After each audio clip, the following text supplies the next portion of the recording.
Salut à tous et bienvenue dans cette nouvelle vidéo, j'espère que vous allez bien. Dans cette vidéo, on va traiter d'un projet que vous nous avez énormément demandé ces derniers temps et ce projet c'est NIR Protocol.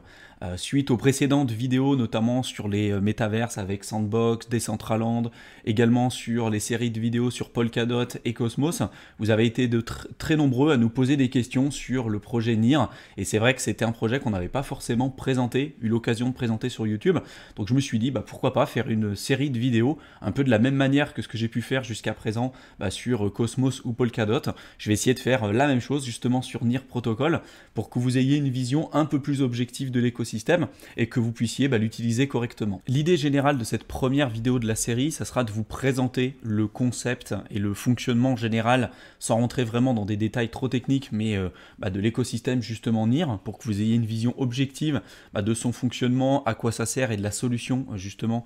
que NIR a permis d'apporter au marché.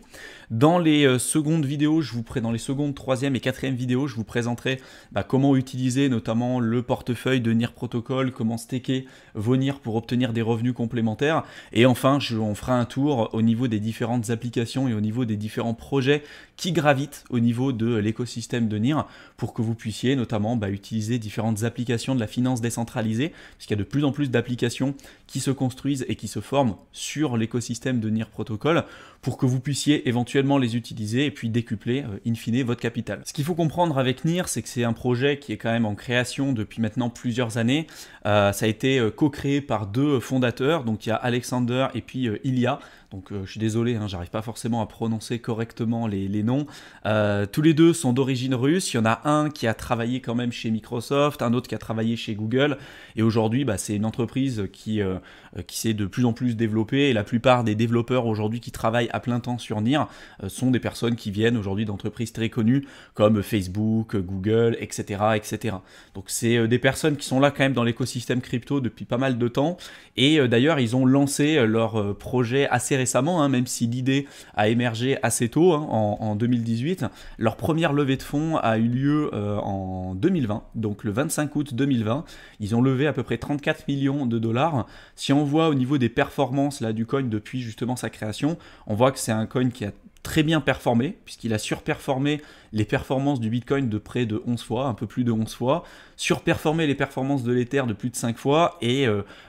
pour les investisseurs de l'ICO, en tout cas, ils ont multiplié leur somme initiale en dollars de plus de 40 fois. Donc ça reste quand même une très forte réussite, un projet qui a de plus en plus de traction, et on va essayer de comprendre pourquoi. Ce qu'il faut bien comprendre dans un premier temps, c'est que le protocole de NIR utilise un mécanisme de consensus qu'on a déjà évoqué ensemble, qui s'appelle la preuve d'enjeu déléguée ou le Delegated Proof of Stake. Donc aujourd'hui, si vous êtes détenteur de coin NIR, qui est le coin central de l'écosystème de NIR, si vous détenez ces coins-là, vous avez la possibilité de les déléguer à certains validateurs, et en fonction du coup du montant de NIR que vous allez déléguer et en fonction de la qualité de votre validateur, vous allez obtenir plus ou moins de récompenses. On le verra un petit peu plus tard dans cette vidéo, mais en général, sur NIR, on peut estimer des rendements annuels de l'ordre de 5%, alors que par exemple sur Polkadot, on était plutôt entre 14 et 15% de revenus annuels. Voilà, l'inflation n'est pas la même, la tokenomics n'est pas la même non plus sur ces deux écosystèmes, donc voilà. Mais sachez en tout cas qu'aujourd'hui, vous avez la possibilité d'obtenir des revenus complémentaires avec vos NIR si jamais vous les déléguez correctement avec des validateurs de qualité. Ce mécanisme de preuve d'enjeu délégué, c'est ce qu'ils appellent chez eux en fait le Doomslug. Donc je vous mettrai tous les liens de toute façon, tout ce que je vous présente là, je vous mettrai tous les liens dans la description pour tous ceux qui voudront en savoir plus. Mais ce qu'ils appellent eux Doomslug, c'est tout simplement leur preuve d'enjeu délégué. C'est le moyen pour eux de représenter la production en fait des blocs au niveau de la blockchain. C'est un concept qui est assez technique si vraiment vous voulez rentrer dans concrètement comment fonctionne le Doomslug chez NIR Protocol, mais en gros, sans rentrer vraiment dans les détails techniques, c'est pour permettre d'avoir des transactions qui seront quand même bien plus rapides que ce qu'on peut retrouver par exemple sur Ethereum ou également aussi sur Bitcoin à l'heure actuelle. Ce qu'il faut bien savoir, et je pense que vous êtes également aussi au courant, c'est que à l'heure actuelle, Ether, donc l'Ethereum, souhaite passer donc du mécanisme de consensus Proof of Work avec les mineurs qui aujourd'hui valident les transactions, à plutôt un autre mécanisme de consensus qui est celui du consensus du Proof of Stake, donc de la preuve d'enjeu. Et ils veulent également aussi implémenter, pour pouvoir avoir des transactions qui soient plus rapides et que finalement on arrive in fine à réduire au maximum les frais de transaction et d'avoir une scalabilité qui soit plus importante sur Ethereum, ils souhaitent mettre en place notamment ce qu'on appelle le sharding. Aujourd'hui, le sharding, c'est quand même quelque chose d'assez complexe, de compliqué à mettre en place. Ça fait plusieurs années qu'Ethereum travaille dessus pour justement faire cette transition d'Ethereum 1.0 vers Ethereum 2.0. Il y a plein de changements qui sont issus avec justement ce passage de 1.0 à 2.0, notamment le mécanisme de consensus que je vous ai évoqué tout à l'heure. On va passer du Proof of Work au Proof of Stake. Il y a plein d'autres mises à jour en plus qui vont être mises en place, notamment l'une d'entre elles qui permettrait de réduire les frais de transaction et d'améliorer la scalabilité du protocole, c'est notamment la mise en place du sharding. Et le sharding, je ne vais pas encore une fois vous expliquer là dans cette vidéo ce que c'est, parce que ça serait trop technique, mais c'est ce qui permettrait in fine voilà, d'avoir un protocole qui soit plus utilisable pour les personnes un peu comme vous et moi, parce qu'aujourd'hui Ethereum c'est quand même un protocole qui est extrêmement connu, très utilisé, mais voilà, qui aujourd'hui a des frais bien trop importants. Ce qu'il faut savoir, c'est qu'aujourd'hui Ethereum, ça fait des années qu'il travaille sur ce concept de mise en place du concept de sharding, et pour l'instant ça n'a pas encore été appliqué et on ne sait pas dans combien de temps ce sera fait. Il faut savoir que NEAR Protocol, ça fait maintenant quand même quelques temps que c'est déjà en ligne, que c'est déjà mis en place et que c'est une technologie qu'on peut aujourd'hui utiliser avec justement le protocole de NEAR, ce qu'on sera amené à voir dans les prochaines vidéos. Donc ça pareil, c'est quand même une prouesse technologique qu'il faut quand même noter, là où il y a des milliers et des milliers de développeurs qui travaillent chaque jour pour essayer de mettre ça en place sur Ethereum, aujourd'hui on sait que c'est quelque chose qui est déjà mis en place sur le protocole de NEAR. Donc ça pour moi c'est quand même une prouesse technologique qu'il faut quand même saluer. Et d'ailleurs ce processus là de sharding, c'est ce qu'ils appellent chez NEAR le Nightshade. Ce qui est important de noter aujourd'hui, c'est que quand même sur l'écosystème de NEAR, le protocole il est capable d'effectuer jusqu'à 100 000 transactions par seconde, et ils ont un concept de sharding qui va différer un petit peu de celui qu'on va voir apparaître si jamais il apparaît un jour sur Ethereum 2.0, notamment avec un sharding qui va être évolutif en fonction du nombre de personnes et du nombre de transactions qu'on va voir apparaître sur le protocole. C'est-à-dire qu'en fait, on va avoir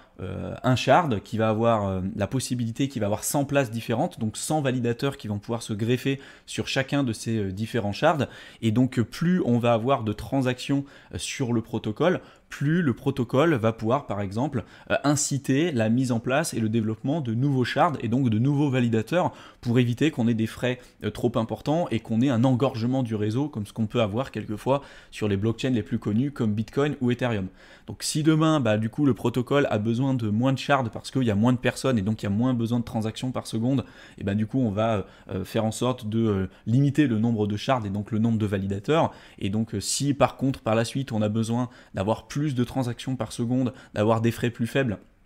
parce qu'il y a de plus en plus de personnes qui rejoignent l'écosystème, on va dire un sharding qui va être évolutif, puisqu'on va être capable d'ajouter des nouveaux shards, donc des nouveaux validateurs, pour baisser les temps d'attente, les temps de validation, et surtout aussi les frais de transaction. Donc aujourd'hui, c'est un système qui est assez évolutif, qui est une prouesse technologique qui est quand même important à noter, puisque aujourd'hui, quand même, beaucoup de protocoles essaient de le mettre en place, et aujourd'hui, NEAR l'a déjà fait, et c'est quelque chose qu'on peut utiliser à l'heure actuelle. Sur NEAR, ils ont également permis de mettre de manière intrinsèque au sein du protocole ce qu'on appelle les Human Readable Address. Donc c'est notamment des adresses lisibles par les humains. Vous en avez peut-être déjà entendu parler avec un projet qui avait fait pas mal parler de lui, qui s'appelait Unstoppable Domain, qui vous permettait d'acheter des noms de domaines vraiment inscrits au niveau de la blockchain sur lequel vous pouviez lier notamment vos adresses Ether, Litecoin, Bitcoin, etc. C'est-à-dire qu'aujourd'hui, on a quand même pas mal de soucis pour les nouveaux arrivants. C'est-à-dire que pour vous qui êtes peut-être là depuis longtemps, si vous voulez faire une transaction, par exemple, envoyer des Ethers d'une adresse à une autre, voilà, vous savez aujourd'hui comment il faut faire. Sauf que pour les nouveaux arrivants, c'est pas forcément très simple, et ça arrive tous les jours des personnes qui envoient, je sais pas, des Litecoin sur de l'adresse Bitcoin, des Litecoin sur des adresses Ether, et donc machinalement, si vous le faites et si vous n'êtes pas bloqué, il y a certaines plateformes qui bloquent ce genre de transactions, mais pour ceux qui arrivent quand même à le faire, malheureusement, ils perdent l'intégralité de leurs fonds. Donc en fait, l'idée derrière Unstoppable Domain, c'était de créer des noms de domaine spécifiques qui ne pouvaient pas être censurés, parce qu'aujourd'hui on sait que les noms de domaine qu'on peut posséder sur Google principalement, ils peuvent être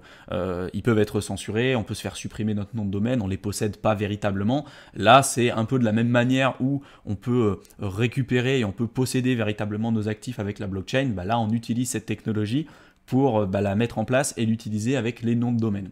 On a la possibilité d'acheter des noms de domaine par exemple en .crypto, .nft, .wallet, .bitcoin. Il y a également la possibilité d'en avoir en .is, donc .eth pour Ethereum, pour l'Ether. Et aujourd'hui, si on veut avoir des noms de domaine comme par exemple tokensinvaders.eth, on a la possibilité de le faire, mais on va devoir payer de l'argent. La dernière fois où j'avais regardé, c'était entre 80 et 100 $ rien que pour acheter ça. Ce qu'il faut savoir, c'est que sur le protocole de NIR, ces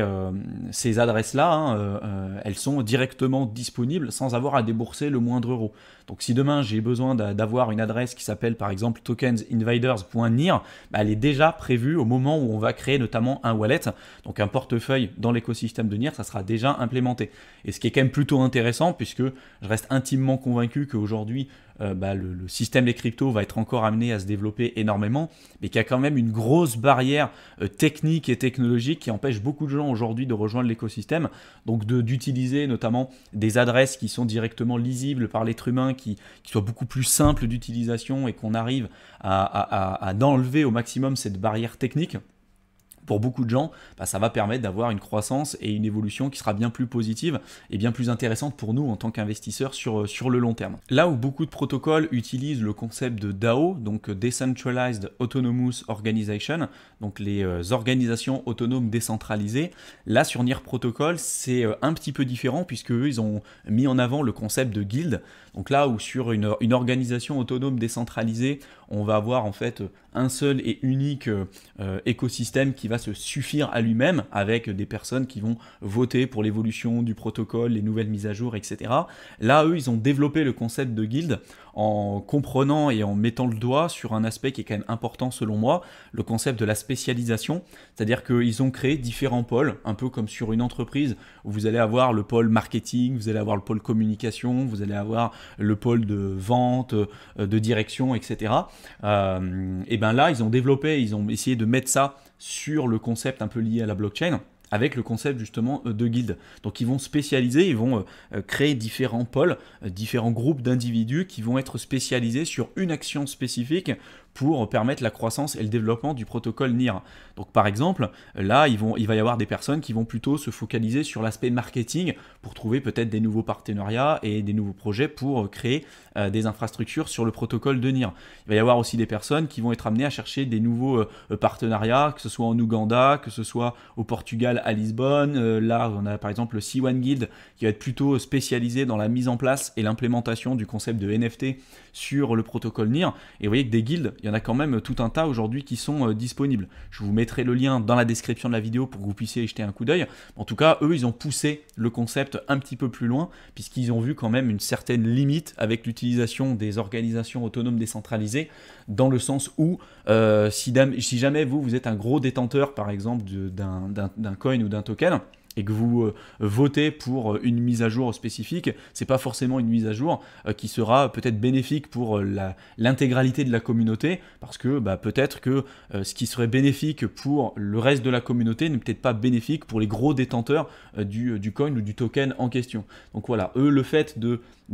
créer des guildes, ça va créer des spécialisations et éviter les problématiques qu'on peut avoir avec les conflits d'intérêts qu'on peut retrouver sur les DAO classiques qu'on connaît aujourd'hui. C'est important aussi de noter que NIR a développé et a implémenté sur son protocole le concept de sidechain, donc de blockchain connexes qui vont permettre une scalabilité et une montée en échelle du protocole de manière plus importante. C'est ce qu'on retrouve également aussi sur Ethereum par exemple, avec une des sidechains qu'on vous a déjà présenté sur YouTube qui s'appelle Polygon et anciennement Matic, qui justement aujourd'hui a permis de limiter les frais de transaction et ce qui a permis à beaucoup de protocoles d'attirer de nouveaux utilisateurs, puisqu'on va pas se leurrer, les frais de transaction qu'on paye au sein de la blockchain Ethereum aujourd'hui sont clairement trop importants. Et eux, ils ont poussé le concept de sidechain sur le protocole NIR un petit peu plus loin que ce qu'on pouvait retrouver justement aujourd'hui, avec la mise en place d'une des sidechains qui s'appelle Aurora. et qui a un fonctionnement assez différent des sidechains qu'on connaît aujourd'hui, comme Polygon ou Matic, hein, qu'on vous a déjà présenté sur YouTube. Je ne vais pas rentrer dans les détails techniques, mais en gros, Aurora donc, va être EVM compatible, donc qui va être compatible avec les contrats intelligents qui sont utilisés sur Ethereum, et donc on va pouvoir vraiment avoir des échanges de valeur directement avec la blockchain Ethereum. En plus de ça, ils vont pas avoir un coin ou un token natif lié à la sidechain, par exemple Aurora, ce qui n'était pas le cas par exemple sur Polygon ou Matic, où ils vont avoir leur propre token. Là, ils vont pas en avoir un de leur côté, et puis les utilisateurs et les protocoles qui vont utiliser Aurora vont pouvoir profiter de l'aspect sécurité, décentralisation et également aussi montée en échelle d'à la fois Ethereum et puis également aussi de NIR Protocol, puisque ça va être finalement les fondements, le sous-jacent qui va soutenir en fait le protocole Aurora. Ce qui n'est pas le cas aujourd'hui de la plupart des sidechains qui vont fonctionner véritablement, on va dire, au-dessus des protocoles mères, comme par exemple Ethereum. Et donc si demain il y a un problème au niveau du code sur Polygon ou sur d'autres sidechains, on peut avoir des gros soucis et des pertes de fonds qui soient importantes. Pour Aurora, c'est absolument pas le cas, puisque du coup, l'aspect sécurité, c'est vraiment basé directement sur Ethereum et sur NIR Protocol,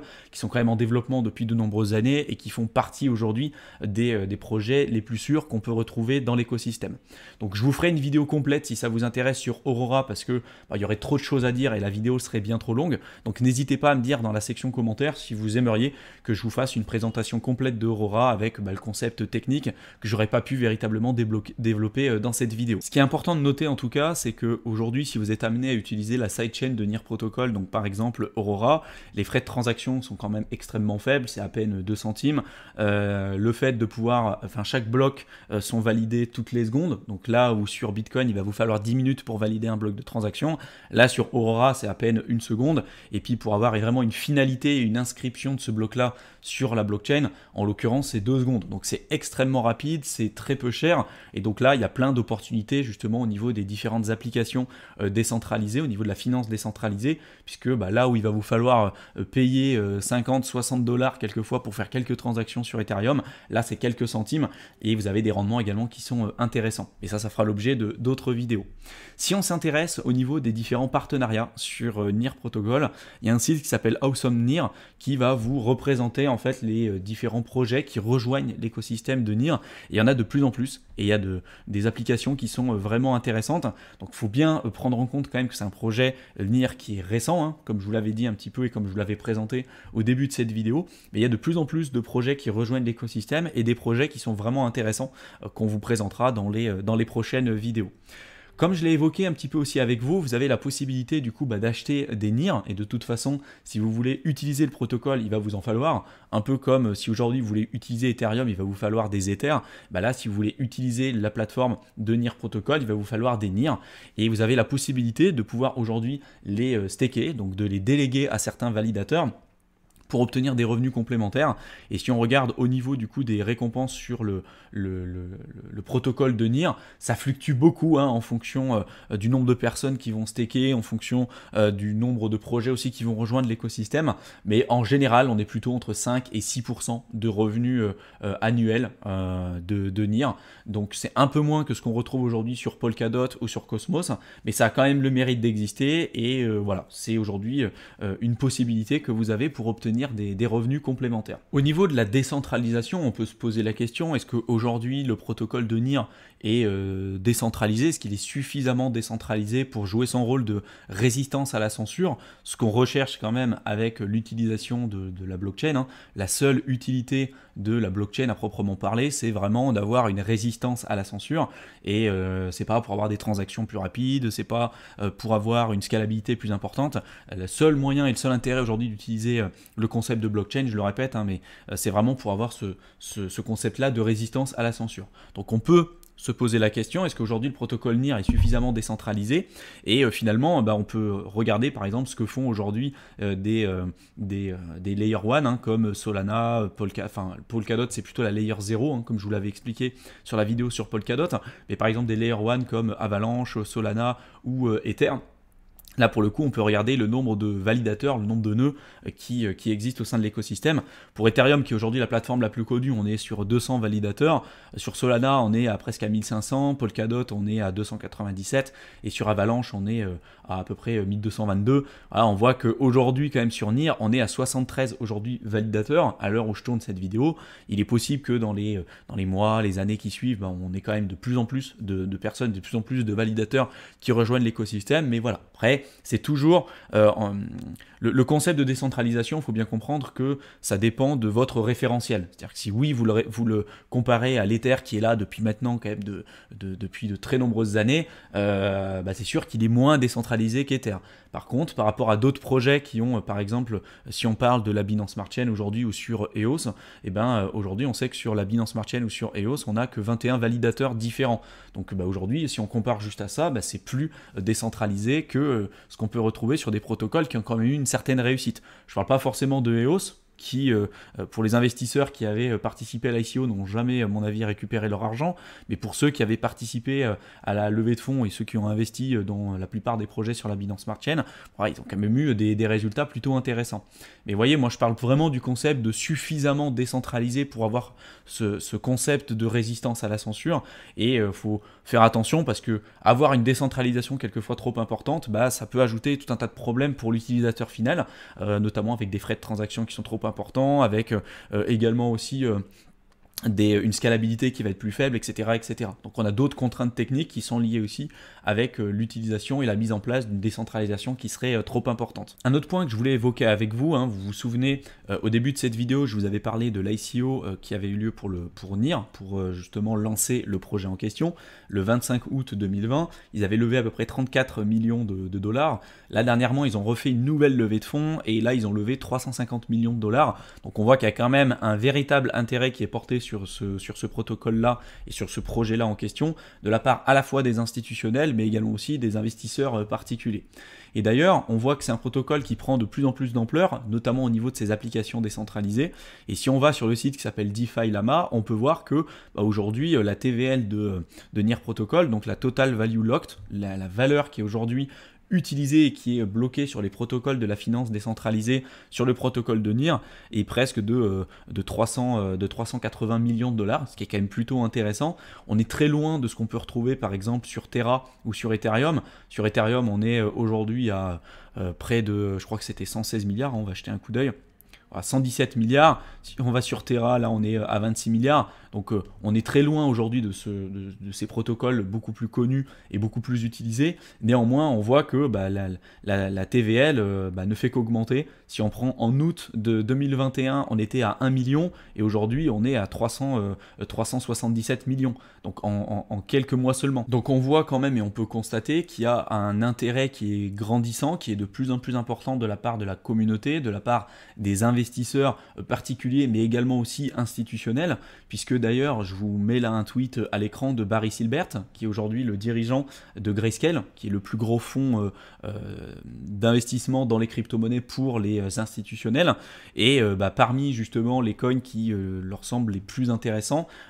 justement ils en ont cité quelques-uns. Il y a le Bitcoin, l'Ether, le Zcash, le Zencash, et puis également le NIR Protocol qui aujourd'hui fait de plus en plus partie du langage courant qu'on peut retrouver au niveau des institutionnels. Et c'est ce qui a d'ailleurs été présenté par Barry Silbert, qui, encore une fois, je le répète, n'est pas quelqu'un qui sort de nulle part, c'est quelqu'un qui est quand même aujourd'hui dirigeant de Grayscale, qui est le plus gros fonds d'investissement pour les institutionnels dans l'écosystème crypto. Là, ce qu'on va regarder, c'est finalement le nombre de développeurs à plein temps qui rejoignent les différents écosystèmes, et notamment l'écosystème de NIR, puisqu'aujourd'hui, vous avez beau avoir le meilleur projet du monde, si vous n'êtes pas capable d'attirer des développeurs qui soient qualifiés, qui soient intelligents, qui soient brillants et qui ont envie de développer des nouvelles applications, des nouveaux projets sur votre protocole, malheureusement, ça n'a pas réellement d'intérêt. Et donc, il y a une étude qui a été faite et que je vous présente là à l'écran et qui vous montre le nombre de développeurs qui travaillent à plein temps sur chacun des écosystèmes pour voir leur évolution avec le temps. Bien évidemment, sur ce graphique, on a exclu toutes les informations qui sont liées à l'Ethereum, Polkadot, Cosmos, également aussi Solana et Bitcoin, puisque voilà, ça reste quand même des projets qui aujourd'hui ont énormément de développeurs, et par rapport à tous ceux qui sont présentés là à l'écran, En fait, on les verrait presque pas sur l'image, puisque rien que sur Ethereum, c'est énorme le nombre aujourd'hui de personnes qui travaillent à plein temps sur ce projet-là. Donc c'est pour pouvoir avoir une mise à l'échelle qui soit un peu plus réaliste et pour qu'on puisse un peu plus lire le graphique. Donc là, en l'occurrence, on se rend compte qu'il y a de plus en plus de développeurs qui travaillent à plein temps, bien évidemment sur la Binance Smart Chain. On en a également aussi pas mal qui travaillent sur Cardano, mais surtout aussi beaucoup, et surtout ces derniers temps, sur le protocole de NIR. On voit qu'il y a de plus en plus de développeurs qui s'intéressent à cet écosystème et qui souhaitent développer des nouvelles applications là-dessus. Là également en dessous, c'est présenter un petit peu les informations précédentes d'une manière différente. Et on se rend compte par exemple que Solana a aujourd'hui l'équivalent de 5 fois plus de développeurs à plein temps que sur la plupart aujourd'hui des écosystèmes qu'on vous a présentés sur YouTube ou qui existent de manière générale dans l'écosystème crypto. Pareil, si on regarde NIR Protocol, aujourd'hui on considère et on se rend compte que le nombre de développeurs qui travaillent à plein temps est 4 fois supérieur à la moyenne générale des projets qui aujourd'hui souhaitent créer des plateformes et d'attirer également aussi des talents dans leur écosystème à proprement parler. Donc au niveau des développeurs, ça reste quand même intéressant et on voit qu'il y a un véritable engouement à la fois au niveau des institutionnels, à la fois au niveau des investisseurs particuliers, et puis également aussi au niveau des développeurs, ce qui reste quand même plutôt rassurant pour un écosystème comme NIR. Si on s'intéresse maintenant un petit peu à l'analyse technique et si on regarde la tendance long terme, on peut regarder rapidement sur CoinMarketCap et on se rend compte que depuis sa création et depuis sa mise en ligne sur le marché, le coin NIR est quand même sur une tendance de fond qui est extrêmement haussière, et même si on regarde ses performances par rapport au Bitcoin, on voit que c'est un coin qui a quand même tendance à surperformer le Bitcoin depuis sa création. Est-ce que ça va être encore le cas dans les mois, dans les semaines, dans les années qui suivront? J'en ai aucune idée. Néanmoins, quand on regarde cette conformation graphique, ça reste quand même quelque chose d'extrêmement pertinent, d'extrêmement intéressant, et je trouve que ça corrobore quand même beaucoup et ça valide quand même beaucoup les informations qu'on a pu voir ensemble dans cette vidéo. Le nombre de développeurs qui rejoignent de plus en plus l'écosystème, la TVL qui augmente notamment avec la mise en place des applications décentralisées. On a de plus en plus d'intérêt au niveau aussi des investisseurs institutionnels et particuliers. Voilà, il y a une prouesse aussi technologique qui est mise en place avec notamment la mise en place du sharding, alors que d'autres protocoles aujourd'hui ne sont pas encore capables de le mettre en place. Voilà, donc il y a plein de choses aujourd'hui qui sont intéressantes sur le protocole NIR, et je pense que cette vidéo vous a permis quand même de dégrossir